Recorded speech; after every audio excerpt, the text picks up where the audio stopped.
Welcome back to my channel. This is the most awaited video ಅಂತಲೇ ಹೇಳ್ಬೋದು. Because ನಾವು trip ಮುಗಿಸ್ಕೊಂಡು ಬಂದಮೇಲೆ ವಿಯೆಟ್ನಾಮ್ದು ತುಂಬ ಜನ ಲೈಕ್ ನಮ್ಮ ಫ್ರೆಂಡ್ಸ್ ಆಗಿರ್ಬೋದು ಅಥವಾ ರಿಲೇಟಿವ್ಸ್ ಆಗಿರ್ಬೋದು ನಮಗೆ ಕಾಂಟ್ಯಾಕ್ಟ್ ಮಾಡಿದರು. ಲೈಕ್ ನಿಮ್ಮದು ಪ್ಯಾಕೇಜ್ ಏನಾಯಿತು, ನೀವು ಪ್ಯಾಕೇಜಲ್ಲಿ ಹೋದ್ರಾ ಅಥವಾ ನೀವೇ ಬುಕ್ ಮಾಡ್ಕೊಂಡು ಹೋದ್ರಾ, ಎಷ್ಟು ಬಡ್ಜೆಟ್ ಆಯಿತು ಅಂತ ತುಂಬ ಜನ ಕೇಳ್ತಿದ್ರು. ಆ್ಯಂಡ್ ಆಲ್ಸೋ ಡಿ ಎಮ್ಗಳು ಕೂಡ ಬರ್ತಾಯಿತ್ತು ಇನ್ಸ್ಟಾಗ್ರಾಮಲ್ಲಿ ಐಟಿನರಿ ಶೇರ್ ಮಾಡಿ ಮತ್ತು ಬಡ್ಜೆಟ್ ಶೇರ್ ಮಾಡಿ ಅಂತ. So full budget break down video is your. ಈ ವಿಡಿಯೋದಲ್ಲಿ full itinerary in detail explain ಮಾಡ್ತೀನಿ. ಅಲಾಂಗ್ ವಿತ್ ದ್ಯಾಟ್ ನಮಗೆ ಟೋಟಲ್ ಬಡ್ಜೆಟ್ ಎಷ್ಟಾಯಿತು, ಜೊತೆಗೆ ಪರ್ ಡೇ ಎಕ್ಸ್ಪೆನ್ಸಸ್ ಎಷ್ಟಾಯಿತು ಅಂತ ಇನ್ ಡೀಟೇಲ್ ನಾನು ಎಕ್ಸ್ಪ್ಲೈನ್ ಮಾಡ್ತೀನಿ. So keep watching. ನಾವು ಫಸ್ಟ್ ಹೊರಟಿದ್ದು ಬೆಂಗಳೂರಿಂದ ಹೊಚಿಮನ್ ಸಿಟಿಯಿಂದ ಹನಾಯ್ ರೀಚ್ ಆದ್ವಿ. ಅಲ್ಲಿ 4 hours ಲೇ ಓವರ್ ಇತ್ತು. ಹನಾಯ್ ರೀಚ್ ಆದಾಗ ಇಟ್ ವಾಸ್ ಅರೌಂಡ್ 4 o'clock. ಅಲ್ಲಿಂದ ನಮ್ಮ ಹೋಟೆಲ್ ಅಂದರೆ ಏರ್ಬಿಎನ್ಬಿಗೆ ನಾವು ಹೋದ್ವಿ. ಅಲ್ಲಿ ಸ್ವಲ್ಪ ಹೊತ್ತು ರೆಸ್ಟ್ ಮಾಡಿಬಿಟ್ಟು ಸಿಟಿ ಸ್ವಲ್ಪ ಎಕ್ಸ್ಪ್ಲೋರ್ ಮಾಡೋಣ ಅಂತ ಹೋದ್ವಿ. ನಾವು ಫಸ್ಟ್ ಹೊರಟಿದ್ದು hop on hop bus tour, city ಟೂರ್ಗೆ, ಹನಾಯ್ ಸಿಟಿ ಟೂರ್. ಇದರಲ್ಲಿ 3 types ಇದೆ. ನಾವು ತೊಗೊಂಡಿದ್ದು 1 hour ಸಿಟಿ ಟೂರ್. ಅದೇ ನಮಗೆ ವೇಸ್ಟ್ ಅಂತ ಫೀಲ್ ಆಯಿತು. ಬಿಕಾಸ್ ಏನು ಅಷ್ಟೇನು ಚೆನ್ನಾಗಿರಲಿಲ್ಲ. ಹೋಗಿದ್ದ ಕಡೆನೇ ಕರ್ಕೊಂಡು ಹೋಗ್ತಿದ್ರೆ ಅನ್ನೋ ಫೀಲ್ ನಮ್ಗೆ ಆಗ್ತಾಯಿತ್ತು. ಇದಕ್ಕೆ ನಾವು ಪೇ ಮಾಡಿದ್ದು for 1 person 500 rupees, for baby around 160 rupees for 1 hour. ಇದ್ರ ಬದಲು ನೀವು ಬೇರೆ ಪ್ಲೇಸಸ್ ಕೂಡ ಎಕ್ಸ್ಪ್ಲೋರ್ ಮಾಡ್ಬೋದು. You can choose puppet show, ಅದೊಂದಿದೆ. ತಾನಾ ವಾಟರ್ ಅಂತ ಏನೋ ಒಂದು ಪ್ಲೇಸ್ ಇದೆ, where they'll perform puppet show, ಅಲ್ಲಿ ಹೋಗ್ಬೋದು. ಇಲ್ಲಾಂದರೆ ಮೆಗಾ ಗ್ರ್ಯಾಂಡ್ ವರ್ಲ್ಡ್. ನಮಗೆ ಅಷ್ಟು ಟೈಮ್ ಇರಲಿಲ್ಲ, ಸೊ ನಾವು ಇದನ್ನಷ್ಟೇ ನೋಡಿದ್ವಿ.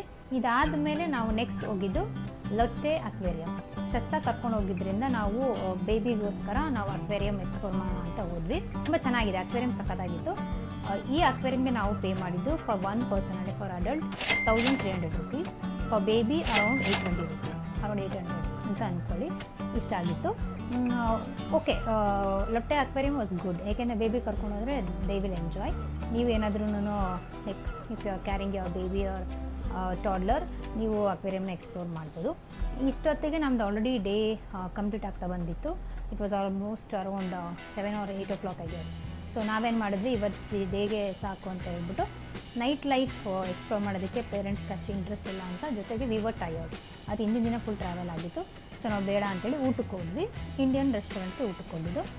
ಸೊ ಇನ್ ಟೋಟಲ್ ಈ ಡೇಯಲ್ಲಿ ಅಂದರೆ including stay, food, transport, attraction ಎಲ್ಲ ಸೇರಿ ನಮಗೆ ಕಾಸ್ಟ್ ಆಗಿದ್ದು 38,820, ಅರೌಂಡ್ 38,000 ಅಂತ ಅಂದ್ಕೊಂಡು.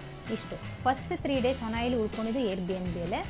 ಫಾರ್ ಈಚ್ ಡೇ ಏರ್ಬಿಎನ್ಗೆ ನಾವು ಪೇ ಮಾಡಿದ್ದು 8,000 rupees. ಸೊ ಎಲ್ಲ ಸೇರಿ ಇನ್ ಟೋಟಲ್ ಅವತ್ತಿನ ಡೇಗಾಗಿದ್ದು 38,000 ಸಮ. ಫಸ್ಟ್ ಡೇ ನಾವೆಲ್ಲೆಲ್ಲಿ ಹೋಗಿದ್ವಿ ಅನ್ನೋ ವೀಡಿಯೋದು ನಾನು ಲಿಂಕ್ ಮಾಡಿರ್ತೀನಿ, do check it out. Day 2 ಅಲ್ಲಿ ನಾವು ಡೇ ಪ್ಯಾಕೇಜ್ ತೊಗೊಂಡಿದ್ವಿ, ಅಂದರೆ ಟು ಹ್ಯಾಲಾಂಗ್ ಬೇ. ಅದು ಫುಲ್ ಡೇ ಟೂರ್ ಇರುತ್ತೆ. ಇದರಲ್ಲಿ ಏನೇನು ಇನ್ಕ್ಲೂಡ್ ಆಗಿರುತ್ತೆ ಅಂತಂದರೆ, ಫ್ರಮ್ ಹನಾಯ್ ಟು ಹ್ಯಾಲಾಂಗ್ ಬೇ ಬಸ್ಸಲ್ಲಿ ಕರ್ಕೊಂಡು ಹೋಗ್ತಾರೆ. It will take 3 to 4 hours journey. ಅದು ಒಂದು 180 kilometer ಇದೆ. ಅಲ್ಲಿಗೆ ಹೋದಾದಮೇಲೆ ಅಲ್ಲಿಂದ ಕ್ರೂಸಲ್ಲಿ ಹ್ಯಾಲಾಂಗ್ ಬೇಗೆ ಕರ್ಕೊಂಡು ಹೋಗ್ತಾರೆ. ಅಲ್ಲಿ ಒಂದು 3 to 4 places ಎಕ್ಸ್ಪ್ಲೋರ್ ಮಾಡೋದಕ್ಕೆ ಬಿಡ್ತಾರೆ. ಅಂದರೆ first boat ride and kayaking ಬಿಡ್ತಾರೆ. ಸೆಕೆಂಡ್ ಥಿಂಗ್, ಒಂದಷ್ಟು ಕೇವ್ಸ್ ಇದೆ, ಲೈಮ್ ಸ್ಟೋನ್ ಕೇವ್ಸ್. ಸೊ ಅದರಲ್ಲಿ ಸರ್ಪ್ರೈಸ್ ಕೇವ್ ಅಂತ ಒಂದಿದೆ, ಹ್ಯಾಂಗ್ ಲಿಯಾನ್ ಅಂತ ಇದೆ. ಅದೆಲ್ಲ ಎಕ್ಸ್ಪ್ಲೋರ್ ಮಾಡೋದಕ್ಕೆ ಬಿಡ್ತಾರೆ. ಅದಕ್ಕೆ ಸ್ವಲ್ಪ ಟ್ರೆಕ್ ಮಾಡಬೇಕಾಗುತ್ತೆ. ಸೊ ನೀವು ನೋಡಿ, ನಿಮ್ಮ ಪೇರೆಂಟ್ಸ್ಗೆ ಆಗುತ್ತೆ ಅಂತ ಅಂದರೆ ಯು ಕ್ಯಾನ್ ಟೇಕ್ ದೆಮ್. ಇಲ್ಲಾಂದರೆ ಅವನು ಕ್ರೂಸಲ್ಲಿ ಬಿಟ್ಬಿಟ್ಟು ಹೋಗ್ಬಿಡಿ. ನಾವೇನು ಮಾಡಿದ್ವಿ ಅಂದರೆ, ಅಮ್ಮ ಜೊತೆ ಶಸ್ತಾನ ಬಿಟ್ಬಿಟ್ಟು ಹೋಗಿದ್ವಿ. ಅವ್ರು ಎಕ್ಸ್ಪ್ಲೋರ್ ಮಾಡೋಕ್ಕೆ ಕಷ್ಟ ಆಗುತ್ತೆ ಅಂತ ಹೇಳಿ, ಜೊತೆಗೆ ಪಾಪು ಇಟ್ಕೊಂಡು ಹೋಗೋಕ್ಕಾಗಲ್ಲ ಅಂತ. ಇದಾದಮೇಲೆ ನೆಕ್ಸ್ಟ್ ಟೀ ಟಾಪ್ ಐಲ್ಯಾಂಡ್ ಅಂತಿದೆ, ಅಲ್ಲಿ ಕರ್ಕೊಂಡು ಹೋಗ್ತಾರೆ. ದೇರ್ ಯು ಕ್ಯಾನ್ ಸ್ವಿಮ್, ಸ್ವಲ್ಪ ಟೈಮ್ ಕೊಡ್ತಾರೆ, ನೀವು ಆರಾಮಾಗಿ ಬೀಚೆಲ್ಲ ಎಂಜಾಯ್ ಮಾಡ್ಬೋದು. ಈ ಡೇ ಟೂರ್ ಪ್ಯಾಕೇಜ್ಗೆ ನಾವು ಪೇ ಮಾಡಿದ್ದು ಫಾರ್ ಅಡಲ್ಟ್ 5,000 rupees, ಒಬ್ಬರಿಗೆ 5,000 ರೂಪಾಯಿನೂ ಆಯಿತು. ಇದರಲ್ಲಿ ಲಂಚ್ ಇನ್ಕ್ಲೂಡ್ ಆಗಿದೆ. ಅಂದರೆ ಫಸ್ಟ್ ಬೆಳಗ್ಗೆ ಕರ್ಕೊಂಡು ಹೋಗ್ತಾರೆ ನಿಮ್ಮನ್ನು. ಹೋಗಿ ಕ್ರೂಸ್ ಎಂಟ್ರಿ ಕೊಟ್ಟಿದ ತಕ್ಷಣ ಅವ್ರು ಫಸ್ಟ್ ಮಾಡೋದು ಊಟ ಕೊಟ್ಬಿಡ್ತಾರೆ. ಊಟ ಕೊಟ್ಟಿದ್ದಾದಮೇಲೆ ಅವ್ರು ನೆಕ್ಸ್ಟ್ ನಿಮಗೆ ಎಕ್ಸ್ಪ್ಲೋರ್ ಮಾಡೋದಕ್ಕೆ ಬಿಡೋದು. Next night after all exploration ಅವ್ರು ನಿಮ್ಮನ್ನ ವಾಪಸ್ ಹನಾಯ್ ಸಿಟಿಗೆ ಡ್ರಾಪ್ ಮಾಡ್ತಾರೆ. ಅದೆಲ್ಲನೂ ಇನ್ಕ್ಲೂಡ್ ಆಗಿರುತ್ತೆ, ಡ್ರಾಪ್ ಆ್ಯಂಡ್ ಆಲ್. ನಾವು ಬಂದಾದಮೇಲೆ ನಮಗೆ ಸ್ವಲ್ಪ ಟೈಮ್ ಇತ್ತು. So what we thought is train ಸ್ಟ್ರೀಟ್ಗೆ ಹೋಗೋಣ ಅಂತ. ನಮಗೆ ಹೇಳಿದ್ರು ಟೈಮಿಂಗು 9 ಗಂಟೆ 10 ಗಂಟೆಗೆ ಟ್ರೈನ್ ಬರುತ್ತೆ ಅಂತ. ಸೊ ನಾವು ಟ್ರೈನ್ ಸ್ಟ್ರೀಟ್ಗೆ ಹೋದ್ವಿ. ಟ್ರೈನ್ ಸ್ಟ್ರೀಟಲ್ಲಿ ಹೆಂಗೆ ಅಂದರೆ ಅದಕ್ಕೇನು ಚಾರ್ಜಸ್ ಇಲ್ಲ. ಬಟ್ ದ ಥಿಂಗ್ ಈಸ್, ಆ ಟ್ರೈನ್ ಹೋಗುತ್ತಲ್ವ, ಅದ್ರ ಪಕ್ಕ ಒಂದಷ್ಟು ಶಾಪ್ಸ್ ಇರುತ್ತೆ. ನೀವು ಅಲ್ಲಿ ಏನಾದರೂ ಶಾಪ್ ಮಾಡಿದ್ರೆ ತಿನ್ನೋದಕ್ಕೆ ಕುಡಿಯೋದಕ್ಕೆ, ಅಲ್ಲಿ ಪಕ್ಕದಲ್ಲೇ ಕುತ್ಕೊಂಡು ವ್ಯೂನ ಎಂಜಾಯ್ ಮಾಡಿಕೊಂಡು, ಅಂದರೆ ಟ್ರೈನ್ ಬರೋದನ್ನು ಎಂಜಾಯ್ ಮಾಡಿಕೊಂಡು ತಿನ್ಬೋದು. ತಿನ್ನೋಂಗಿದ್ರೆ, ಏನೋ ಆರ್ಡ್ರ್ ಮಾಡೋಂಗಿದ್ರೆ ಆ ಜಾಗಕ್ಕೆ ಬಿಡೋದು. ಸಪೋಸ್ ನೀವು ತಿನ್ನೋಕ್ಕೆ ರೆಡಿ ಇಲ್ಲ ಅಂದರೆ, if you are not interested to buy anything, ನೀವು ಹೊರಗಡೆ ಅಲ್ಲಿ ಬ್ಯಾರಿಗೇಡ್ಸ್ ಥರ ಹಾಕಿರ್ತಾರೆ, ಅದರಿಂದ ಆಚೆ ನಿಂತ್ಕೊಂಡು ನೀವು ಟ್ರೈನ್ನ ನೋಡ್ಬೋದು. ಸೊ ನಾವು ಅಲ್ಲಿ ಸಮ್ ಸ್ನ್ಯಾಕ್ಸ್ ಜ್ಯೂಸ್ ಅಥವಾ ಏನೋ ತೊಗೊಂಡು ಟ್ರೈನ್ ಎಲ್ಲ ಹೋಗೋದನ್ನು ನೋಡಿ ಬಂದ್ವಿ. ಅದಾದಮೇಲೆ ನಾವು ಮತ್ತೆ ಇಂಡಿಯನ್ ರೆಸ್ಟೋರೆಂಟ್ ಹೋಗಿ ಊಟ ಮುಗಿಸಿದ್ವಿ. ಇಷ್ಟು ಅವತ್ತಿನ ಡೇ ಆಗಿತ್ತು. ಜೊತೆಗೆ Airbnb cost which I told before 8,000 ಆ ಡೇಗೆ. ಇಷ್ಟೆಲ್ಲ ಸೇರಿ ಡೇ 2ಗೆ ನಮಗೆ ಕಾಸ್ಟ್ ಆಗಿದ್ದು 66,500 ರುಪೀಸ್ ಅಷ್ಟೇ. ಸೆಕೆಂಡ್ ಡೇ ಹ್ಯಾಲಾಂಗ್ ಬೇ ಹೋಗಿದ್ದು ವಿಡಿಯೋ ಯೂಟ್ಯೂಬಲ್ಲಿ ಅವೈಲೇಬಲ್ ಇದೆ, ನಾನು ಮೇಲ್ಗಡೆ ಲಿಂಕ್ ಮಾಡಿದ್ದೀನಿ, please do check it out. Day 3 ಕೂಡ ಫುಲ್ ಡೇ ಪ್ಯಾಕೇಜ್ನ ತೊಗೊಂಡಿದ್ದು, ಅಂದರೆ ಫುಲ್ ಡೇ ಆಗಿತ್ತು. ನಾವು ಹೋಗಿದ್ದು ನಿನ್ಬಿನ್ ಅನ್ನೋ village. It's a beautiful village, ತುಂಬ ಚೆನ್ನಾಗಿದೆ. ಯಾರ್ಯಾರು ವಿಯೆಟ್ನಾಂ ಪ್ಲ್ಯಾನ್ ಮಾಡ್ತೀರೋ ಈ ಪ್ಲೇಸ್ನ ಮಿಸ್ ಮಾಡ್ಕೊಬೇಡಿ. ನಾವು ಆ್ಯಕ್ಚುಲಿ ಪ್ಲ್ಯಾನ್ ಮಾಡಿದ್ದು ಸಾಪಾಗೆ ಹೋಗಬೇಕು ಅಂತ, ಬಟ್ ಸಾಪಾದಲ್ಲಿ ಲ್ಯಾಂಡ್ಸ್ಲೈಡ್ಸ್ ಆಗ್ತಿದೆ ಅಂತೇಳಿ ಅದನ್ನು ಕ್ಯಾನ್ಸಲ್ ಮಾಡಿ ಬರುತ್ತೆ ನಿನ್ಬಿನ್ ಹೋಗೋಣ ಅಂತ ಹೇಳಿ ನಾವು ಲಾಸ್ಟ್ ಮೂಮೆಂಟಲ್ಲಿ ಡಿಸೈಡ್ ಮಾಡ್ಕೊಂಡಿದ್ದು. And this was the best decision. ನೀವು ವಿಯೆಟ್ನಾಂ ಅದು ವ್ಯೂಸ್ ಎಲ್ಲ ಎಂಜಾಯ್ ಮಾಡಬೇಕು ಅಂತಂದರೆ ನೀವು ನಿನ್ಬಿನ್ಗೆ ಹೋಗಲೇಬೇಕು. ಇಲ್ಲಿ ಏನಾಯಿತು ಅಂದರೆ ಈ ಪ್ಯಾಕೇಜಲ್ಲಿ ಏನೇನು ಇನ್ಕ್ಲೂಡ್ ಆಗಿತ್ತು ಅಂದರೆ, ಹೋಗಿದ ತಕ್ಷಣ ಹೊಯಾ ಲೂನ್ ಅನ್ನೋ ಒಂದು ಏನ್ಷಿಯಂಟ್ ಟೆಂಪಲ್ಸ್ಗೆ ಕರ್ಕೊಂಡು ಹೋಗ್ತಾರೆ ಥ್ರೂ ಸೈಕಲ್ ರೈಡ್. ಇಷ್ಟ ಇರೋರು ಸೈಕಲಲ್ಲಿ ಹೋಗ್ಬೋದು, ಇಲ್ಲಾಂದರೆ ಬಸ್ಸಲ್ಲಿ ಕೂಡ ಕರ್ಕೊಂಡ್ಬರ್ತಾರೆ. ಒಂದು 2 ಟೆಂಪಲ್ ಏನೋ ತೋರಿಸ್ತಾರೆ. ಆಫ್ಟರ್ ದಟ್ ಟ್ರ್ಯಾಂಗ್ಯಾನ್ ಅಂದರೆ ಅವ್ರ ಭಾಷೆಯಲ್ಲಿ ಬೋಟ್ ರೈಡ್. ಅದು 1 ಅವರ್ ಬೋಟ್ ರೈಡ್ ಏನೋ ಇರುತ್ತೆ, ತುಂಬ ಚೆನ್ನಾಗಿರುತ್ತೆ, ಸಖತ್ತಾಗಿರುತ್ತೆ. ಸೊ 1 ಅವರ್ ಕೂಡ ನಾವು ಚೆನ್ನಾಗಿ ಎಂಜಾಯ್ ಮಾಡಿದ್ವಿ. ಶಸ್ತಾ ಕೂಡ ಚೆನ್ನಾಗಿ ಎಂಜಾಯ್ ಮಾಡಿದ್ಲು. ಮೇನ್ ವಿಯೆಟ್ನಾಮಲ್ಲಿ ಒಂದು ಅಡ್ವಾಂಟೇಜ್ ಅಂದರೆ ಮಕ್ಕಳನ್ನ ಕೂಡ ಬಿಡ್ತಾರೆ ಬೋಟ್ಸ್ಗಳೆಲ್ಲ. ನಮ್ಮ ಇಂಡಿಯಾದಲ್ಲೆಲ್ಲ ಅದು ಸ್ವಲ್ಪ ಕಷ್ಟ. ಮಕ್ಕಳಿಗೂ ಅಲ್ಲಿ ಲೈಫ್ ಜಾಕೆಟ್ ಕೊಡ್ತಾರೆ, ಸೊ ಮಕ್ಕಳನ್ನ ಅಲೋ ಮಾಡ್ತಾರೆ, ಟಾಡ್ಲರ್ಸ್ ಆಗಿರ್ಬೋದು ಅಥವಾ ಚಿಕ್ಕ ಮಕ್ಕಳಾಗಿರ್ಬೋದು. ಟ್ರ್ಯಾಂಗ್ಯಾನ್ ಆದಮೇಲೆ ನೆಕ್ಸ್ಟ್ ನನ್ನ 3rd ಪ್ಲೇಸ್ ಕರ್ಕೊಂಡ್ಬಂದಿದ್ದು ಮುವಾ ಕೇವ್, ಅಂದರೆ ಅಲ್ಲಿ ಡ್ರ್ಯಾಗನ್ ಮೌಂಟೇನ್ ಅಂತ ಇದೆ, ಅಲ್ಲಿ ಅದು ಟ್ರೆಕ್ಕಿಂಗ್ ಕಳಿಸಿದ್ರು. ನಾವು ಆಲ್ಮೋಸ್ಟ್ ಟಾಪ್ವರೆಗೂ ಹೋಗಿದ್ವಿ. It is around 450-500 steps. View ಕೂಡ ಚೆನ್ನಾಗಿದೆ. ಹೋಗಿದ್ದು ನೆಕ್ಸ್ಟು ಅದು ಮುವಾ ಕೇವ್. ಅದಾದಮೇಲೆ ನಾವು ಊಟಕ್ಕೆ ಅವತ್ತು ಇಂಡಿಯನ್ ರೆಸ್ಟೋರೆಂಟ್ಗೆ ಹೋಗಲಿಲ್ಲ, ಮತ್ತು ವಾಪಸ್ Airbnb ಬಂದು ನಾವು ರೊಟ್ಟಿ ಅದೇನೋ ಸ್ವಲ್ಪ ಕ್ಯಾರಿ ಮಾಡಿದ್ವಿ, ಪುಳಿಯೋಗರೆ ಗೊಜ್ಜೆಲ್ಲ ನಾವು ಅದನ್ನು ಊಟ ಮಾಡ್ಕೊಂಡ್ವಿ. ಬಿಕಾಸ್ ಮತ್ತೆ ರೆಸ್ಟೋರೆಂಟ್ಗೆ ಹೋದರೆ ಲೇಟ್ ಆಗುತ್ತೆ. ದ ನೆಕ್ಸ್ಟ್ ಡೇ ನಾವು ಡನಾಂಗ್ಗೆ ಫ್ಲೈ ಮಾಡಬೇಕಿತ್ತು, ಲೇಟಾಗಿ ಹೋಗ್ಬಿಡುತ್ತೆ. ಬೇಗ ಇದನ್ನು ಮನೆ ಏನಿದೆ ಅದನ್ನ ತಿಂದ್ಬಿಟ್ಟು ಮಾಡ್ಕೊಳ್ಳೋಣ ಅಂತ ನಾವು ಬೇಗ ಹೋದ್ವಿ. ಈ ನಿನ್ಬಿನ್ ಡೇ ಪ್ಯಾಕೇಜ್ಗೆ ನಾವು ಪೇ ಮಾಡಿದ್ದು 4,500 ರುಪೀಸ್ ಪರ್ ಅಡಲ್ಟ್. ಬೇಬಿಗೇನು ಚಾರ್ಜಸ್ ಇರಲಿಲ್ಲ. ಈ ಡೇ ನಿನ್ಬಿನ್ ಟೂರ್ ಪ್ಯಾಕೇಜ್ ಜೊತೆಗೆ ಸ್ನ್ಯಾಕ್ಸ್ ಏನೇನು ತಿಂದಿದ್ದೀವಿ ಅದು ಆ್ಯಂಡ್ Airbnb ಕಾಸ್ಟ್ ಎಲ್ಲ ಸೇರಿ ನನಗೆ ಆಗಿದ್ದು ಅರೌಂಡ್ 55,000. 3rd ಡೇ ಹೋಗಿದ್ದು ನಿನ್ಬಿನ್ ವಿಡಿಯೋ, ಕಂಪ್ಲೀಟ್ ವಿಡಿಯೋ ಯೂಟ್ಯೂಬಲ್ಲಿ ಹಾಕಿದ್ದೀನಿ, ಆಲ್ರೆಡಿ ಇದೆ. ಸೊ ಅದನ್ನು ಕೂಡ ನೀವು ನೋಡಿ, ಲಿಂಕ್ ಇಲ್ಲೇ ಹಾಕಿರ್ತೀನಿ. ಡೇ 4 ನಾವು ಡನಾಂಗ್ಗೆ ಹೊರಡಬೇಕಿತ್ತು. ನಾವು ಡೊಮೆಸ್ಟಿಕ್ ಫ್ಲೈಟ್ ಮುಂಚೆನೇ ಬುಕ್ ಮಾಡ್ಕೊಂಡಿದ್ವಿ. ಸೊ ಬೆಳಗ್ಗೆನೇ ಫ್ರಮ್ ಹನಾಯ್ ಟು ಡನಾಂಗ್ ಹೋಗೋದಕ್ಕೆ ಏರ್ಪೋರ್ಟ್ಗೆ ಟ್ರಾವೆಲ್ ಮಾಡಿದ್ವಿ. ಬಟ್ ಅವತ್ತು to some reason flight almost delay ಆಗ್ತಾ ಹೋಯಿತು. ಡನಾಂಗ್ ರೀಚ್ ಆದ್ವಿ. Da Nang to Hoi An again 45 to 50 minutes journey. ಅದಕ್ಕೆ ಮುಂಚೆನೇ ಬರೋತ್ತು ಕ್ಯಾಬೆಲ್ಲ ಸ್ಕೆಡ್ಯೂಲ್ ಮಾಡಿ ಇಟ್ಟಿದ್ದ. ಸೊ ನಾವು ಕ್ಯಾಬ್ ಡ್ರೈವರ್ ಹತ್ರ ಮಾತಾಡ್ಕೊಂಡಿದ್ವಿ, ಹಿಂಗೆ ಡಿಲೇ ಆಗಿದೆ ಫ್ಲೈಟು, ನಾವು ಇಷ್ಟು ಟೈಮಿಗೆ ಬರ್ತೀವಿ ಅಂತ ಕಂಟಿನ್ಯೂಸ್ ಕಾಂಟ್ಯಾಕ್ಟಲ್ಲಿದ್ದ ಬರೋತ್ತು. ಸೊ ನಾವು ಡನಾಂಗ್ ರೀಚ್ ಆಗಿದ ತಕ್ಷಣ ಅವ್ರು ಬಂದಿದ್ದರು. ಅಲ್ಲಿಂದ ಹೋಯಾನ್ ಟ್ರಾವೆಲ್ ಮಾಡಿದ್ವಿ ಫಾರ್ 45 to 50 ಮಿನಿಟ್ಸ್. ಅದಾದಮೇಲೆ ಹೋಟೆಲ್ಗೆ ಹೋಗಿ ಚೆಕ್ ಇನ್ ಆದ್ವಿ. ನಾವು ಹೋಟೆಲ್ಗೆ ಪೇ ಮಾಡಿದ್ದು 3,000 ಪರ್ ರೂಮ್. ನಾವು ತೊಗೊಂಡಿದ್ದು 3 ರೂಮ್ ಫಾರ್ ನಮ್ಮೆಲ್ಲರಿಗೂ 6 ಮೆಂಬರ್ಸ್ 3 ರೂಮ್ ತೊಗೊಂಡಿದ್ವಿ. ಸೊ 1 ರೂಮ್ಗೆ 3,000 ಅಂದರೆ ಹತ್ತಿರ 9,000 ಏನೋ ಹೋಟೆಲ್ಗಾಗಿತ್ತು ಅವತ್ತಿನ ಡೇಗೆ. ಆ ಹೋಟೆಲ್ಗೆ ಹೋಗಿ ಚೆಕ್ ಇನ್ ಆಗಿ ನಾವು ಬ್ಯಾಗ್ಸ್ ಎಲ್ಲ ಇಟ್ಬಿಟ್ಟು ನಾವು ಇಂಡಿಯನ್ ರೆಸ್ಟೋರೆಂಟ್ಗೆ ಊಟಕ್ಕೆ ಹೋದ್ವಿ. ಹೋಯಾನ್ ಚಿಕ್ಕ ಸಿಟಿ ಆಗಿದ್ರು ಕೂಡ, ಅಂದರೆ ಕಂಟ್ರಿ ಸೈಡ್ ಆಗಿದ್ರು ಕೂಡ ಇಂಡಿಯನ್ ರೆಸ್ಟೋರೆಂಟ್ಸ್ ಇದೆ. ನಾವಿಲ್ಲ ಅಂದ್ಕೊಂಡಿದ್ವಿ, ಬಟ್ ಇದೆ. ನಮ್ಮ ಹೋಟೆಲಿನ ಜಸ್ಟ್ ಒಂದು 500 ಮೀಟರ್ಸ್ ಎಲ್ಲ ಇತ್ತು.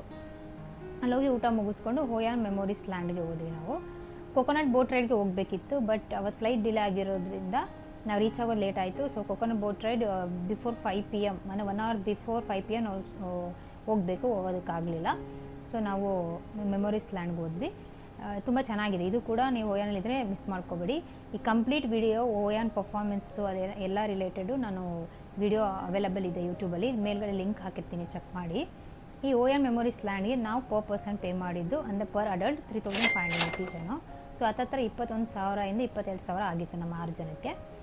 ಅವತ್ತಿನ ಕಂಪ್ಲೀಟ್ ಥಿಂಗ್ಸ್ ಅಂದರೆ ಸ್ನ್ಯಾಕ್ಸ್ ಆಗಿರ್ಬೋದು, ಊಟ, ಟ್ರಾನ್ಸ್ಪೋರ್ಟ್, ಏಕೆಂದರೆ ಡನಾಂಗಿಂದ ಓಯಾನ್ಗೆ 50 ನಿಮಿಷ ನಾವು ಕ್ಯಾಬಲ್ಲಿ ಹೋಗಿದ್ವಿ, ಅದು ಟ್ರಾನ್ಸ್ಪೋರ್ಟ್ ಆಗಿರ್ಬೋದು, ಆ ಅಟ್ರಾಕ್ಷನ್ ಚಾರ್ಜಸ್ ಎಲ್ಲ ಸೇರಿ ನಮಗೆ ಅವತ್ತು ಕಾಸ್ಟ್ ಬಿದ್ದಿದ್ದು 57,000 ಸಮಥಿಂಗ್. ನೆಕ್ಸ್ಟ್ ಬಂದು ನಮ್ಮ ಡೇ 5. ಈ ಡೇ ಸ್ವಲ್ಪ ಟೈಟ್ ಸ್ಕೆಡ್ಯೂಲ್ ಇತ್ತು, ಬಿಕಾಸ್ ನಾವು ಹಿಂದಿನ ದಿನ ಏನೂ ಅಷ್ಟು ಎಕ್ಸ್ಪ್ಲೋರ್ ಮಾಡೋಕ್ಕಾಗಲಿಲ್ಲ. ನಮ್ಮ ಡೇ ಸ್ಟಾರ್ಟ್ ಆಗಿದ್ದು ಫ್ರಮ್ ಟೆರಾಕೋಟಾ ಪಾರ್ಕ್ ಎಕ್ಸ್ಪ್ಲೋರೇಷನಿಂದ. ಇದು ಪಾಟ್ರಿ ವಿಲೇಜ್, ಅಲ್ಲಿ ಪಾಟ್ರಿ ಮಾರ್ಕೆಟ್ ಇದೆ, ಪಾಟ್ರಿ ಮ್ಯೂಸಿಯಂ ಇದೆ, ಚೆನ್ನಾಗಿದೆ, ತುಂಬ ಪೀಸ್ಫುಲ್ಲಾಗಿ ಒಂದು ಸತಿ ಒಂದು ರೌಂಡ್ ಹೋಗ್ಬಿಟ್ಟು ಬರ್ಬೋದು. ಸೊ ಅಲ್ಲಿ ಹೋದ್ವಿ. ಅಲ್ಲೇ ಸ್ವಲ್ಪ ಸ್ನ್ಯಾಕ್ಸ್ ಕಾಫಿ ಅದು ಇದು ತೊಗೊಂಡ್ವಿ. ಈ ಪ್ಲೇಸ್ಗೆ ನಾವು ಎಂಟ್ರೆನ್ಸ್ ಫೀಸ್ ಪೇ ಮಾಡಿದ್ದು ಪರ್ ಅಡಲ್ಟ್ 300 ರುಪೀಸ್ ಮತ್ತು ಬೇಬಿಗೆ 100 ರುಪೀಸ್ ಏನೋ ತೊಗೊಂಡ್ರು. ಹತ್ತತ್ರ 1900 ರೂಪಾಯಿನೋ ಆಗಿತ್ತು ನಮ್ಮ 6 ಜನ ಪ್ಲಸ್ ಶಸ್ತ ಸೇರಿ. ಇದಾದಮೇಲೆ ನಾವು ಅಲ್ಲೇ ನಿಯರ್ ಬೈ ಒಂದು ಚಿಕ್ಕ ಲೋಕಲ್ ರೆಸ್ಟೋರೆಂಟಲ್ಲಿ ಚಿಕನ್ ರೈಸ್ ಊಟ ಮುಗಿಸ್ಕೊಂಡ್ವಿ. ಅದಾದಮೇಲೆ ಮಧ್ಯಾಹ್ನ 1 ಗಂಟೆಗೆ ಮೈಸನ್ ಸ್ಯಾಂಚುರಿಗೆ ಬುಕ್ ಆಗಿತ್ತು. It's a half day package. ಅವರೇ ಬಂದು ಪಿಕಪ್ ಮಾಡ್ತಾರೆ ಕ್ಯಾಬಲ್ಲಿ. Then they will take to My Son sanctuary. It's not My Son, it's Mi Son sanctuary. ಇದು ಬಂದು ವರ್ಲ್ಡ್ ಕಲ್ಚರಲ್ ಹೆರಿಟೇಜ್. ಇದು ತುಂಬ ರೂಯಿನ್ ಆಗಿದೆ. ಲೈಕ್ ನಮ್ಮದು ಹಂಪಿ ಎಲ್ಲ ಇದೆಯಲ್ವಾ, ಹೆಂಗೆ ಹಾಳು ಮಾಡಿದ್ದಾರೆ ಅಂತ. ಅದೇ ಥರನೇ ಇದೊಂದು ಚಂಪಾ ಡೈನಾಸ್ಟಿ ಅಂತ, ಅವರು ಅವಾಗ ಡಾಮಿನೇಟಿಂಗ್ ಇದ್ದರು. ಜರ್ಮನ್ ಅವರು ಅಟ್ಯಾಕ್ ಮಾಡಿ ಆ ಪ್ಲೇಸ್ನೆಲ್ಲ ತುಂಬ ರೂಯಿನ್ ಮಾಡಿದ್ದಾರೆ. ರೈಟ್ ನಾವು ಯುನೆಸ್ಕೋ ಆ್ಯಂಡ್ ಇಂಡಿಯಾ ಮತ್ತು ವಿಯೆಟ್ನಾಂ ಕೊಲಾಬ್ರೇಷನಿಂದ ಅದನ್ನು ರಿಸ್ಟೋರ್ ಮಾಡೋದಕ್ಕೆ ಟ್ರೈ ಮಾಡ್ತಿದ್ದಾರೆ. ಚೆನ್ನಾಗಿದೆ ಪ್ಲೇಸ್, ನೋಡ್ಬೋದು. ಇಲ್ಲಿ ಏನೇನು ಇನ್ಕ್ಲೂಡ್ ಆಗಿರುತ್ತೆ ಅಂದರೆ ಅದು ಮೀಸನ್ ಸ್ಯಾಂಚುರಿ, ಅದು ರೂಯಿನ್ ಆಗಿರೋದೆಲ್ಲ ತೋರಿಸ್ತಾರೆ. ಅದ್ರ ಜೊತೆಗೆ ಏನೇನು ರಿಸ್ಟೋರ್ ಮಾಡ್ತಿದ್ದಾರೆ ಅದನ್ನು ತೋರಿಸ್ತಾರೆ. ಅಲ್ಲಿ ನಮ್ಮ ಇಂಡಿಯಾ ಮ್ಯಾಪ್ ನೋಡೋದೇ ಖುಷಿ. ಅಲ್ಲೊಂದು ದೊಡ್ಡ ಬೋರ್ಡ್ ಹಾಕಿದ್ದಾರೆ. ಸೊ ಥ್ರೂ ಇಂಡಿಯಾ ಕೊಲಾಬ್ರೇಷನ್ ಈ ಥರ ಮಾಡ್ತಾಯಿದ್ದೀವಿ ಅಂತ ತುಂಬ ಪ್ರೌಡ್ ಅನಿಸ್ತು. ಅದಾದಮೇಲೆ ಅಲ್ಲೊಂದು ಪರ್ಫಾಮೆನ್ಸ್ ಇರುತ್ತೆ, ವಿಯೆಟ್ನಾಮೀಸ್ದು ಒಂದು ಪರ್ಫಾಮೆನ್ಸ್. ಅದಾದಮೇಲೆ ಥ್ರೂ ಬೋಟ್ ರೈಡ್ ಅವರು ಹೋಯಾನ್ ನೈಟ್ ಮಾರ್ಕೆಟ್ಗೆ ಅವರ ಡ್ರಾಪ್ ಮಾಡ್ತಾರೆ. ಈ ಮೈಸನ್ ಸ್ಯಾಂಚುರಿಗೆ ನಾವು ಪರ್ ಅಡಲ್ಟ್ ಪೇ ಮಾಡಿದ್ದು 3000 ರುಪೀಸ್. ನಮ್ಮ 6 ಜನಕ್ಕೆ ಹತ್ತತ್ರ 3 ಅಂದರೆ ಎಷ್ಟಾಯಿತು, 18,000 ಅಂತ. ನಾವು ಎಕ್ಸಾಕ್ಟ್ ಪ್ರೈಸ್ ಹೇಳ್ತಾ ಇಲ್ಲ, ಅಂದರೆ 200, 300, 224, 334 ಎಕ್ಸಾಕ್ಟ್ ಪ್ರೈಸ್ ಹೇಳೋದಕ್ಕಾಗಲ್ಲ. ಸೊ ಹತ್ತತ್ರ ಅಷ್ಟು ರೇಂಜ್ ಅಂತ ನಾನು ಹೇಳ್ತಿದ್ದೀನಿ. ಸೊ ನಾವು ಕೊಟ್ಟಿದ್ದು ಹತ್ತತ್ರ 3000 ರುಪೀಸ್ ಪರ್ ಅಡಲ್ಟ್ ಅವತ್ತು. ಮೈಸನ್ ಸ್ಯಾಂಚುರಿ ಅದಾದಮೇಲೆ ನೈಟ್ ಮಾರ್ಕೆಟ್ಗೆ ಅವರೇ ಡ್ರಾಪ್ ಮಾಡಿದ್ರು. ಡ್ರಾಪ್ ಮಾಡಿದಾಗ ಅವರೇ ಸ್ವಲ್ಪ ಸ್ನ್ಯಾಕ್ಸ್ ಎಲ್ಲ ಕೊಟ್ಟರು. ನೈಟ್ ಮಾರ್ಕೆಟ್ ರೀಚ್ ಆದಮೇಲೆ ನಾವು ಅಲ್ಲೇ ಸ್ವಲ್ಪ ಶಾಪಿಂಗ್ ಎಲ್ಲ ಮಾಡ್ಕೊಂಡ್ವಿ, ಸ್ಟ್ರೀಟೆಲ್ಲ ಎಕ್ಸ್ಪ್ಲೋರ್ ಮಾಡಿದ್ವಿ. Then we went to Hoi An lantern boat ride. ಅದು ತುಂಬ ಫೇಮಸ್ಸು, ತುಂಬ ಚೆನ್ನಾಗಿದೆ. ಹೋಯಾನ್ ಲ್ಯಾಂಟನ್ ಬೋಟ್ ರೈಡ್ ಹೋಗಿದ್ವಿ. ಅದ್ರ ಜೊತೆಗೆ ಏನ್ಷಿಯಂಟ್ ಟೆಂಪಲ್ ಅಂತ ಅಲ್ಲಿ ಹೋಗಬೇಕಿತ್ತು, but it was already 9 o'clock or something, ಅದು ಕ್ಲೋಸ್ ಆಗೋ ಟೈಮಿಂಗ್. ಸೊ ನಾವಲ್ಲೇ ಹೋಗೋದು ಬೇಡ, ಜಸ್ಟ್ ಬೋಟ್ ರೈಡ್ ಹೋಗೋಣ ಅಂತೇಳಿ ಹೋದ್ವಿ. ಇಲ್ಲಿ ಬೋಟ್ ರೈಡ್ಗೆ ನಾವು ಪೇ ಮಾಡಿದ್ದು ಪರ್ ಅಡಲ್ಟ್ 1000 ರುಪೀಸ್. ನಮ್ಮ 6 ಜನಕ್ಕೆ ಹತ್ತತ್ರ ಒಂದು 6,000 ರೂಪಾಯಿನೋ ಪೇ ಮಾಡಿದ್ವಿ. ಚೆನ್ನಾಗಿತ್ತು. It's A must experience. But ನೀರು ತುಂಬ ಗಲೀಜಿದೆ. ಫೋಟೋದೆಲ್ಲ ಸಖತ್ತಾಗಿ ಕಾಣುತ್ತೆ, ಬಟ್ ಹತ್ರ ಹೋದರೆ ನೀರೆಲ್ಲ ತುಂಬ ಗಲೀಜು ಅನಿಸುತ್ತೆ. ಓಕೆ, ಎಕ್ಸ್ಪ್ಲೋರ್ ಮಾಡ್ಬೋದು, ಏಕೆಂದರೆ ಇದು ಫೇಮಸ್ ಇರೋದ್ರಿಂದ ಅಲ್ಲಿಗೆ ಹೋಗಿದ್ದೀರ ಅಂದರೆ ಎಕ್ಸ್ಪ್ಲೋರ್ ಮಾಡಿ. ಇದಾದಮೇಲೆ ನಾವು ಅಗೇನ್ ಇಂಡಿಯನ್ ರೆಸ್ಟೋರೆಂಟ್ಗೆ ಹೋಗಿ ಊಟ ಮಾಡಿಕೊಂಡು ವಾಪಸ್ ನಮ್ಮ ಹೋಟೆಲ್ಗೆ ಹೋದ್ವಿ. ಹೋಟೆಲ್ಗೆ as I told before, per ರೂಮ್ಗೆ ನಾವು ಪೇ ಮಾಡಿದ್ದು 3000 rupees. So for 3 rooms 9000. So ಇವತ್ತಿಂದ ಫುಲ್ ಇದೆಲ್ಲ ಇನ್ಕ್ಲೂಡ್ ಆಗಿ, ಜೊತೆಗೆ ನೀರು ಕುಡಿದಿದ್ರೆ, ಸ್ನ್ಯಾಕ್ಸ್ ತಿಂದಿದ್ರೆ ಎಲ್ಲ ಸೇರಿ ನಮಗೆ ಚಾರ್ಜ್ ಆಗಿದ್ದು 56,000 ಸಮಥಿಂಗ್. ಇನ್ನು ಡೇ 5 ಏನೇನು ಎಕ್ಸ್ಪ್ಲೋರ್ ಮಾಡಿದ್ವಿ, ಈ ವಿಡಿಯೋ ಕೂಡ ಫುಲ್ ವಿಡಿಯೋ ಇನ್ ಡೀಟೇಲ್ ಯೂಟ್ಯೂಬಲ್ಲಿ ಅವೈಲಬಲ್ ಇದೆ. ಸೊ ಅದನ್ನು ಚೆಕ್ ಮಾಡಿ, ಇಲ್ಲೇ ಲಿಂಕ್ ಹಾಕಿರ್ತೀನಿ. ನೆಕ್ಸ್ಟ್ ಬಂದು ನಮ್ಮ ಡೇ 6. ಈ ಡೇ ತುಂಬ special because we went the most iconic place, that is the golden bridge and Ba Na hills. Full Sun World Ba Na ಹಿಲ್ಸ್ನ ಎಕ್ಸ್ಪ್ಲೋರ್ ಮಾಡಿದ್ವಿ. ಅವತ್ತು ನಮ್ಮ ಡೇ ಹೆಂಗೆ ಸ್ಟಾರ್ಟ್ ಆಯಿತು ಅಂತಂದರೆ, ನಾವು ಪ್ರೀವಿಯಸ್ ಡೇ ಹೋಯಾನಲ್ಲಿದ್ವಿ. ಸೊ ಹೋಯಾನ್ ಟು ಡನಾಂಗ್ ನಾವು ಅವತ್ತು ಹೊರಟ್ವಿ ಥ್ರೂ ಕ್ಯಾಬ್. ಬೆಳಗ್ಗೆನೆ ಕ್ಯಾಬ್ ಬುಕ್ ಮಾಡ್ಕೊಂಡು ಒಂದು 45 ನಿಮಿಷ ಆಗುತ್ತಲ್ವ. ಸೊ ನಾವು ಡನಾಂಗ್ ಬಂದ್ವಿ. ಡನಾಂಗ್ ಬಂದು ಹೋಟೆಲಲ್ಲೇ ಚೆಕ್ ಇನ್ ಆದ್ವಿ. ನಾವು ಬುಕ್ ಮಾಡಿದ ಹೋಟೆಲ್ ಬಂದು ಕಾರ್ಡಿಯಲ್ ಗ್ರ್ಯಾಂಡ್ ಹೋಟೆಲ್ ಅಂತ. ಇದಕ್ಕೆ ನಾವು ಪೇ ಮಾಡಿದ್ದು per room 4000 rupees per day. So ನಾವು 3 ರೂಮ್ ತೊಗೊಂಡಿದ್ದು. ಆ ಡೇಗೆ ನಮಗೆ 3 ರೂಮ್ಗೆ 12,000 ಆಗಿತ್ತು. ಅದ್ರ ಜೊತೆಗೆ ಅವತ್ತು ಅರ್ಲಿ ಆ್ಯಕ್ಸೆಸ್ ಇರಲಿಲ್ಲ, ನಾವು ಬೇಗ ಹೋಗಿದ್ವಿ. So extra 700 to 1000 rupees pay ಮಾಡಿಬಿಟ್ಟು ನಾವು ಒಂದು ರೂಮ್ ಫಾರ್ ಸಮ್ ಅವರ್ಸ್ ನಾವು ಅರ್ಲಿ ಆ್ಯಕ್ಸೆಸ್ ತೊಗೊಂಡ್ವಿ.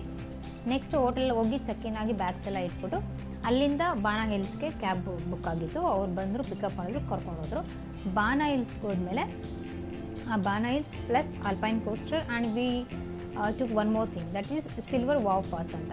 ಹಂಗಂದರೆ VIP ಲೈನ್ ಥರ. ಇವಾಗ ಪೇರೆಂಟ್ಸ್ ಎಲ್ಲ ಕರ್ಕೊಂಡು ಹೋಗ್ತಿರ್ತೀವಿ, ಜಾಸ್ತಿ ಹೊತ್ತು ಕ್ಯೂ ಅಲ್ಲಿ ನಿಲ್ಲಕ್ಕಾಗಲ್ಲ. ಫಾರ್ ದ್ಯಾಟ್ ರೀಸನ್ ಬರೋದು ಮುಂಚೆನೇ ಸಿಲ್ವರ್ ವಾವ್ ಪಾಸ್ ಅಂತ ತೊಗೊಂಡಿದ್ದ. ಅದರಲ್ಲಿ ಸ್ವಲ್ಪ ಬೇಗ ಬಿಡ್ತಾರೆ, ನಿಮ್ಮ ಕ್ಯೂ ಅಲ್ಲಿ ನಿಂತ್ಕೊಳ್ಳೋ ಅವಶ್ಯಕತೆ ಇರಲಿಲ್ಲ. ಅಷ್ಟು ಸೇರಿ full Ba Na hills tour, alpine coaster and this silver wow pass ಇಷ್ಟು ಸೇರಿ ನಾವು ಪರ್ ಅಡಲ್ಟ್ಗೆ ಪೇ ಮಾಡಿದ್ದು 5500 ರುಪೀಸ್ ಫಾರ್ 6 ಮೆಂಬರ್ಸ್. 6 ಜನಕ್ಕೆ ಸೇರಿ ಹತ್ತತ್ರ 6, 6, 30, ಅಂದರೆ ಹತ್ತತ್ರ ಒಂದು 33,000 ರೂಪಾಯಿನೋ ಆಗಿತ್ತು ನಮ್ಮ 6 ಜನಕ್ಕೆ. ಆ್ಯಂಡ್ ಶಸ್ತಾಗೆ 2700 ರುಪೀಸ್ ಏನೋ for kids, for baby between 0 to 4 years. ಇದು ಬಾನಾ ಹಿಲ್ಸ್ ತುಂಬ ಚೆನ್ನಾಗಿದೆ. It's a must visit place, miss ಮಾಡಲೇಬೇಡಿ. ತುಂಬ ಇದೆ ನೋಡೋದಕ್ಕೆ. ಇಲ್ಲಿ ನಾನು ಇದರ ರಿಲೇಟೆಡ್ ವಿಡಿಯೋ ಆಲ್ರೆಡಿ ಯೂಟ್ಯೂಬಲ್ಲಿ ಹಾಕಿದ್ದೀನಿ, ಅದರ ಲಿಂಕ್ ಹಾಕಿರ್ತೀನಿ, ಚೆಕ್ ಮಾಡಿ. ಇಲ್ಲಿ ಹೆಂಗಾಗುತ್ತೆ ಅಂದರೆ ಇದಕ್ಕೆ ಫುಲ್ ಡೇ ಬೇಕು. ನಾವು ಹೋಟೆಲ್ಗೆ ಹೋಗಿ ಚೆಕ್-ಇನ್ ಆಗಿ ಅಲ್ಲಿಂದ ಬಾಣೈಲ್ಸ್ ಹೋಗೋಷ್ಟರ ಆಲ್ಮೋಸ್ಟ್ ಹಾಫ್ ಡೇ ಬಿಡೋಗಿತ್ತು. ನಮಗೆ ಸಿಕ್ಕಿದ್ದು ಹಾಫ್ ಡೇ ಅಷ್ಟೇ. ಹತ್ತತ್ರ 5 ಗಂಟೆ 6 ಗಂಟೆಗೆ ಕ್ಲೋಸ್ ಆಗಿಬಿಡುತ್ತೆ. ಸೊ ನೋಡೋದಕ್ಕೆ ತುಂಬ ಇದೆ. ಆದಷ್ಟು 1 day exclusively keep it for Ba Na hills. ತುಂಬ ಚೆನ್ನಾಗಿದೆ, ಎಲ್ಲನೂ ಚೆನ್ನಾಗಿ ಎಕ್ಸ್ಪ್ಲೋರ್ ಮಾಡ್ಬೋದು. ಎಷ್ಟೊಂದು ಮೂವಿ ಇಲ್ಲಿ ಶೂಟ್ ಕೂಡ ಆಗಿದೆ. ಕೃಷ್ಣ ಪಯಣಂ ಸಖಿ ಕೂಡ ಇಲ್ಲಿ ಎಷ್ಟೊಂದು ಸಾಂಗ್ಸ್ ಶೂಟ್ ಮಾಡಿದ್ದಾರೆ. ಚೆನ್ನಾಗಿ ಅನಿಸ್ತಾ, ವೈಬೇ ಡಿಫ್ರೆಂಟ್. ನನಗಂತೂ ಗೋಲ್ಡನ್ ಬ್ರಿಡ್ಜ್ ಮೇಲೆ ಹೋಗಿದ ತಕ್ಷಣವೇ ಏನೋ ಒಂಥರ ಖುಷಿ, ತುಂಬ ಚೆನ್ನಾಗಿ ಅನಿಸ್ತು. ಬಟ್ ಅನ್ಫಾರ್ಚುನೇಟ್ಲಿ ನಮಗೆ ಆಲ್ಪೈನ್ ಕೋಸ್ಟರ್ಗೆ ಹೋಗೋಕ್ಕಾಗಲಿಲ್ಲ, ಬಿಕಾಸ್ ಇಟ್ ವಾಸ್ ರೈನಿಂಗ್. ಅವರು ಮಳೆ ಇದ್ದಿದ್ದರಿಂದ ಅವರು ನಮಗೆ ಬಿಡಲಿಲ್ಲ. ಆಲ್ಪೈನ್ ಕೋಸ್ಟರ್ ಕ್ಯಾನ್ಸಲ್ ಆಯಿತು. ಅದನ್ನು ಸಾಪಾದಲ್ಲಿ ಮಾಡೋಣ ಅಥವಾ ಇಲ್ಲಿ ಮಾಡೋಣ ಅಂತ ಕ್ವಶನ್ ಬಂದಾಗ ಬಾಣೈಲ್ಸಲ್ಲಿ ಇರಲಿ ಅಂತ ನಾವು ಬುಕ್ ಮಾಡ್ಕೊಂಡಿದ್ವಿ. ಬಟ್ ನಾವು ಮಾಡೋಕ್ಕಾಗಲಿಲ್ಲ. ಸೊ ಇಷ್ಟು ಬಾಣೈಲ್ಸಿಗೆ ಪೇ ಮಾಡಿದ್ದು. ಬಾಣೈಲ್ಸಿಂದ ಬಂದಾದಮೇಲೆ ನಾವು ಊಟಕ್ಕೆ ಹೋದ್ವಿ ಇಂಡಿಯನ್ ರೆಸ್ಟೋರೆಂಟ್ಗೆ.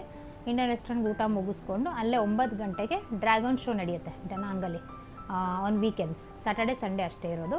ಕರೆಕ್ಟಾಗಿ 9 ಗಂಟೆಯಿಂದ 9:15ವರೆಗೂ ಅಷ್ಟೇ ಆ ಶೋ ಇರೋದು. 9 ಗಂಟೆಗೆ 8:50ಕ್ಕೆ ಹೋಗಿ ನಿಂತ್ಕೊಂಡಿದ್ವಿ. ಅದಕ್ಕೇನು ಪೇ ಮಾಡೋಂಗಿಲ್ಲ. You just have to cross the signal. ಅಲ್ಲಿ ಒಂದು ಸಿಗ್ನಲ್ ಬರುತ್ತೆ, ಅಲ್ಲಿ ಹೋಗ್ಬಿಟ್ಟು ಸೈಡಲ್ಲಿ ನಿಂತ್ಕೊಂಡ್ರೆ ಕಾಣುತ್ತೆ. 9, 10 ಆಯಿತು, 15 ಆಯಿತು, ವರೆ ಆಯಿತು, ಶೋ ನಡೀಲೇ ಇಲ್ಲ. ಆಮೇಲೆ ನಮಗೆ ಗೊತ್ತಾಯಿತು ಟೆಕ್ನಿಕಲ್ ಇಶ್ಯೂಯಿಂದ ಶೋ ಕ್ಯಾನ್ಸಲ್ ಆಗಿದೆ ಅಂತ. ಸೊ ನಾವು ನೆಕ್ಸ್ಟ್ ಡೇ ಸಂಡೇ ಕೂಡ ಇತ್ತಲ್ಲ, ಅವತ್ತು ನೋಡೋಣ ಅಂಥೇಳಿ ಬಂದ್ವಿ. ಸೊ ಅವತ್ತಿನ ಡೇ ಫುಲ್ ಕ್ಯಾಬ್ ಚಾರ್ಜಸ್ ಆಗಿರ್ಬೋದು, ಫುಡ್, ಟ್ರಾನ್ಸ್ಪೋರ್ಟ್, ಬಾಣೈಲ್ಸ್, ಅಟ್ರಾಕ್ಷನ್ ಚಾರ್ಜಸ್ ಎಲ್ಲ ಸೇರಿ ನಮ್ಗೆ ಅವತ್ತಾಗಿದ್ದು 61,000. ನೆಕ್ಸ್ಟ್ ಬಂದು ನಮ್ಮ ಡೇ 7. ಇದು ಸ್ವಲ್ಪ ರಿಲ್ಯಾಕ್ಸಿಂಗ್ ಆಗಿತ್ತು. ಅವತ್ತು ಬರತ್ತು ಸ್ವಲ್ಪ ಹುಷಾರು ಬೇರೆ ಇರಲಿಲ್ಲ. ಬಾಣೈಲ್ಸಲ್ಲಿ ಮಳೆ ಅಂತ ಓಡಾಡಿ ಅವನಿಗೆ ಸ್ವಲ್ಪ ಲೈಟ್ ಫೀವರ್ ಸ್ಟಾರ್ಟ್ ಆಗಿತ್ತು. ಸೊ ಆ ಡೇ ತುಂಬ ನಾವು ಪ್ಲೇಸಸ್ ಎಕ್ಸ್ಪ್ಲೋರ್ ಮಾಡೋದು ಬೇಡ ಅಂತೇಳಿ ತುಂಬ ಸಿಂಪಲಾಗಿ ಇಟ್ಕೊಂಡಿದ್ವಿ ಆ ಡೇ ಐಟಿನರಿನ. ಸೊ ನಾವು ಫಸ್ಟ್ ಹೋಗಿದ್ದು ಮೇಕೆ ಬೀಚ್ ಅಂತ. ಅಲ್ಲೇ ನಿಯರ್ ಬೈ ಇದೆ ನಮ್ಮ ಹೋಟೆಲಿಂದ ಒಂದು 1 ಕಿಲೋಮೀಟ್ರ್ ವಾಕ್. ಅದು ಫ್ರೀ ಆಫ್ ಕಾಸ್ಟ್. ಹೋಗಿದ್ವಿ, ಬೀಚೆಲ್ಲ ಎಕ್ಸ್ಪ್ಲೋರ್ ಮಾಡಿದ್ವಿ, ಬಂದ್ವಿ. ಅದಾದಮೇಲೆ ಬಂದು ಫ್ರೆಶ್ ಅಪ್ ಎಲ್ಲ ಆಗಿ ನಾವು ಮಾರ್ಬಲ್ ಮೌಂಟೇನ್ಗೆ ಹೋದ್ವಿ. ಮಾರ್ಬಲ್ ಮೌಂಟೇನ್ ಒಂದಷ್ಟು ದೂರ ಇದೆ through cab we went. Marble mountain plus lift ಇದೆ. ಆ ಲಿಫ್ಟ್ ಹೋಗಿ ಮೇಲ್ಗಡೆ ತುಂಬ ಇದೆ ಜಾಗ ಎಕ್ಸ್ಪ್ಲೋರ್ ಮಾಡೋದಕ್ಕೆ. Marble mountain views are insane, ಸಕ್ಕತ್ತಾಗಿದೆ. ಆ ಒಂದು ಪ್ರೈಸ್ಗೆ ನಾವು ವರ್ತ್ ಅಂತ ಅನಿಸ್ತು. ಬಿಕಾಸ್ ನಾವು ಅದಕ್ಕೆ ಪೇ ಮಾಡಿದ್ದು ಪರ್ ಅಡಲ್ಟ್ ಓನ್ಲಿ 300 ರೂಪೀಸ್. ನಾವು 6 ಜನಕ್ಕೂ ಒಂದು 1,800 ರೂಪಾಯಿನ ಆಯಿತು ಅಷ್ಟೇ. ತುಂಬ ಚೆನ್ನಾಗಿ, ಇನ್ನೂ ಜಾಸ್ತಿ ಇತ್ತು ಎಕ್ಸ್ಪ್ಲೋರ್ ಮಾಡೋದಕ್ಕೆ. ಬಟ್ ಒಂದೇ ಥರ ಅನಿಸ್ತಿತ್ತು, ಅಂದರೆ ಬುದ್ಧ ರಿಪೀಟೆಡಾಗಿ ಸಿಗ್ತಾಯಿತ್ತು. ಸೊ ನಾವು ಇನ್ನೇನು ಸೇಮ್ ಇದೆ ಅಂತೇಳಿ ನಾವು ಅಷ್ಟೇ ನೋಡೋದಕ್ಕೆ ಹೋಗಲಿಲ್ಲ. ಆಮೇಲೆ ಮಾರ್ಬಲ್ ಮೌಂಟೇನ್ ಮುಗಿಸ್ಕೊಂಡು ನಾವು ನೈಟ್ ಈವ್ನಿಂಗ್ ಬಂದು ನಮ್ದೇನೋ ಸ್ವಲ್ಪ ಶಾಪಿಂಗ್ ಇತ್ತು, ಅದೆಲ್ಲ ಮುಗಿಸ್ಕೊಂಡು ಊಟಕ್ಕೆ ಹೋದ್ವಿ ಟು ಇಂಡಿಯನ್ ರೆಸ್ಟೋರೆಂಟ್. ಅಲ್ಲಿ ಊಟ ಮುಗಿಸಿ ಡ್ರ್ಯಾಗನ್ ಶೋ ಏನಾದರೂ ಮತ್ತೆ ಇರುತ್ತಾ ಅಂತ ನಾವು ಅಲ್ಲೇನು ಸ್ಟಾಪ್ ಮಾಡಲಿಲ್ಲ. ಬಟ್ ನಾವು ಕ್ಯಾಬಲ್ಲೇ ನೋಡ್ಕೊಂಡೋದ್ವಿ. ಬಟ್ ಅವತ್ತು ಕೂಡ ಶೋ ಇರಲಿಲ್ಲ. ಇವತ್ತಿನ ಡೇದು ಬ್ರೇಕ್ಫಾಸ್ಟ್ ನಾವು ಹೋಟೆಲಲ್ಲೇ ಮಾಡ್ಕೊಂಡ್ವಿ. ಅವತ್ತು ಹೋಟೆಲಲ್ಲಿ ಇನ್ಕ್ಲೂಡ್ ಆಗಿತ್ತು. ಈ ದಿನ ಕಂಪ್ಲೀಟ್ ವಿಡಿಯೋ ಯೂಟ್ಯೂಬಲ್ಲಿ ಇದೆ, ಇಲ್ಲೇ ಲಿಂಕ್ ಹಾಕಿರ್ತೀನಿ, ಅದನ್ನು ಕೂಡ ನೋಡಿ. ಸೊ ಇವತ್ತಿನ ಡೇ ಫುಲ್ ಡೇದು ನಮಗೆ ಚಾರ್ಜಸ್ ಬಿದ್ದಿದ್ದು 21,000 ಸಮಥಿಂಗ್. ಇವತ್ತು day 8, last day at Vietnam. ಇವತ್ತೇನೋ ನಾವು ಪ್ಲೇಸಸ್ ಎಕ್ಸ್ಪ್ಲೋರ್ ಮಾಡಿಲ್ಲ. ಜಸ್ಟ್ ಬೆಳಗ್ಗೆ ಎದ್ಬಿಟ್ಟು ಆರಾಮಾಗಿ ಬ್ರೇಕ್ಫಾಸ್ಟ್ ಮಾಡಿಕೊಂಡು ಬೇಗ ಏರ್ಪೋರ್ಟಿಗೆ ಹೋದ್ವಿ. ಏರ್ಪೋರ್ಟ್ಗೆ ಹೋಗಿ ಹೊಚಿಮಿನ್ ಸಿಟಿಗೆ ಫ್ಲೈಟ್ ಇತ್ತು. ಆ ಹೊಚಿಮಿನ್ ಸಿಟಿ ಹೋಗಿ ಅಲ್ಲಿಂದ ಅಗೈನ್ ಟು ಬೆಂಗಳೂರು ವಾಪಸ್ ಬಂದ್ವಿ. ಅವತ್ತಿನ ಡೇ ಟ್ರಾನ್ಸ್ಫರ್ ಜೊತೆಗೆ ನಮ್ಮ ಫ್ಲೈಟಲ್ಲಿ ಒಂದಷ್ಟು ಸ್ನ್ಯಾಕ್ಸ್ ಎಲ್ಲ ತೊಗೊಂಡ್ವಿ. ಅದೆಲ್ಲ ಸೇರಿ ನಮಗಾಗಿದೆ 7,300 ರೂಪೀಸ್. ಬಟ್ ಅವತ್ತು ತುಂಬ ಕ್ಯಾಟಿಕ್ ಆಗಿತ್ತು. ಅದು ಅವತ್ತು ಏನೇನಾಯಿತು ಅನ್ನೋದ್ರ ಬಗ್ಗೆ ನಾನು ಒಂದು ಸಪ್ರೇಟ್ ವಿಡಿಯೋ ಕೂಡ ಮಾಡಿದ್ದೀನಿ, ಅದು ಕೂಡ ಅವೈಲಬಲ್ ಇದೆ, ಇಲ್ಲೇ ಲಿಂಕ್ ಹಾಕಿರ್ತೀನಿ. ಇಷ್ಟು day wise break down of our expenses for 8 day Vietnam trip for 6 adults and 1 infant. ಇದ್ರ ಜೊತೆಗೆ ಫ್ಲೈಟ್ ನಾನು ಇಷ್ಟು ಏನೇನು ಹೇಳಿದೆ ಇದು ಡೇ ವೈಸ್ ಬ್ರೇಕ್ ಡೌನ್ ಹೇಳಿದೆ, ಬಟ್ ಫ್ಲೈಟ್ ಚಾರ್ಜಸ್ ಇಲ್ಲ. So I am going to tell ನಾವು. ಫ್ಲೈಟ್ ಬಂದು from Bengaluru to Ho Chi Minh to Hanoi, again Hanoi to Da Nang, again Da Nang to Bengaluru. ಇಷ್ಟು ನಾವು ಕವರ್ ಮಾಡಿದ್ದು. ಇಷ್ಟು ಫ್ಲೈಟ್ಗೆ ಅಂದರೆ international flights and also domestic flight ಇಷ್ಟು ನಾವು ಪೇ ಮಾಡಿದ್ದು 3 lakh for 6 adults and 1 infant ಅಷ್ಟಾಗಿತ್ತು for only exclusively for flight. ಇದಾದಮೇಲೆ ನೆಕ್ಸ್ಟ್ 8 ದಿನದ ಊಟ, ತಿಂಡಿ, ಸ್ನ್ಯಾಕ್ಸ್, ಅಟ್ರಾಕ್ಷನ್ಸ್, ಹೋಟೆಲ್, ಏರ್ಬಿಎನ್ಬಿ ಏನೇನು ಎಕ್ಸ್ಟ್ರಾ ಇದೆ ಅದೆಲ್ಲ ಸೇರಿ ನಮಗೆ 3,60,000 ರೂಪಾಯಿನ ಆಗಿತ್ತು. ನಮ್ಮ 6 ಜನ ಪ್ಲಸ್ ಶಿಕ್ಷಕ ಸೇರಿ. ಅದ್ರ ಜೊತೆಗೆ ಸಿಮ್ ಮತ್ತು ವೀಸಾ ಇಷ್ಟಕ್ಕೆ ನಾವು ಪೇ ಮಾಡಿದ್ದು 21,000 ರೂಪಾಯಿನ.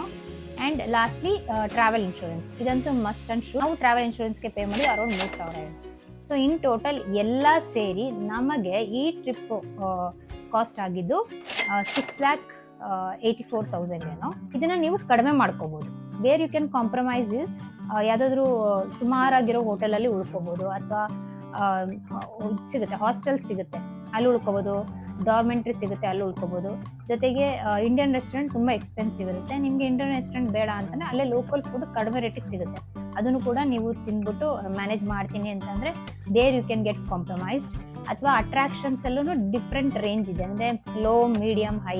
ಅದ್ರಲ್ಲಿ ನಾನು ಹೇಳಿದ್ನಲ್ಲ ಎಕ್ಸಾಂಪಲ್ ಸಿಲ್ವರ್ ವಾವ್ ಪಾಸ್ ತಗೊಂಡ್ವಿ ನಾವು ಅಂತ, ನಮ್ಮ ಪೇರೆಂಟ್ಸ್ ಎಲ್ಲ ಇದೆ, ಪೇರೆಂಟ್ಸ್ ಇನ್ಲಾಸ್ ಇದ್ದಕ್ಕೆ ನೀವು ಅದನ್ನೆಲ್ಲ ಸ್ಕಿಪ್ ಮಾಡಿ ಯಾವ್ದಾದ್ರು ಲೋ ರೇಂಜ್ ಅಥವಾ ಮೀಡಿಯಂ ರೇಂಜ್, ಹೈ ರೇಂಜ್, ಈ 3 ರೇಂಜಲ್ಲೇ ಯಾವ್ದು ಆಪ್ಟ್ ಮಾಡ್ತೀರೋ ಅದ್ರ ಮೇಲೆ ನಿಮ್ಮ ಕಾಸ್ಟ್ ಡಿಪೆಂಡ್ ಆಗಿರುತ್ತೆ.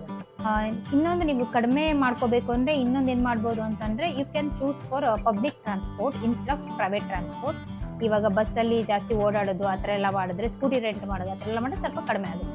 ಬಟ್ ನಮಗೆ ಪೇರೆಂಟ್ಸ್ ಇನ್ಲಾಸ್ ಇದ್ದಿದ್ದರಿಂದ, ಬೇಬಿ ಇದ್ದಿದ್ದರಿಂದ we always chose A cab.